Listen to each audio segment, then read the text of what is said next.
আগেই বলে দিচ্ছি, আগামী শুক্রবার হলো আমাদের বাড়িতে ঠাকুর পুজো, তো সবার নিমন্ত্রণ রইল, ঠিক আছে। তো এই যে আজকে চলে এসেছে ঠাকুর মশাই ঠাকুর রং করতে, কেন কি হাতে তো আর সময় নেই, তাড়াতাড়ি করে রংটা সেরে ফেলতে হবে, আবার রংটা শুকানোরও ব্যাপার আছে, তাই না।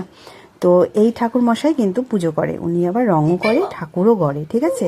তো ওনার হাতে এই প্রতিমাটা আমাদের বানানো আগের বছর, আমার আগের ভিডিও যারা দেখেছো তারা তো জানো। তো এই বছর শুধু রং করা হবে। তো দেখো, তার জন্য ঠাকুরের আগের বার যে সমস্ত অলংকারগুলো পরিয়ে পূজা করা হয়েছিল সেগুলো খুলে দিচ্ছে, তারপর রং করা হবে, তারপর আবার নতুন অলংকার ঠাকুরকে পরানো হবে। আমাদের কিন্তু আগে মাটির প্রতিমা দিয়ে পুজো হতো, তারপর প্রতিমাকে বিসর্জন দিতে খুবই কষ্ট হতো, তারপর থেকে আমরা সবাই মিলে ডিসাইড করেছি যে না, প্রতিমা বিসর্জন দেব না, একবারে আমরা এখানে পাথরের প্রতিমায় বানিয়ে নেব। তো সেই মতে বানানো হয়েছে। তো অলংকার খোলার পরে এখন এই যে মুখের রংটা কমপ্লিট হয়ে গেছে। মুখের রংটা ঠাকুরমশাই দেখাতে না করেছিল, তার জন্য ভিডিও করিনি, এখন হাত রং করছে। তো তোমাদের পুজোটাও দেখাবো, ঠিক আছে। তো আজকের মতন এখানে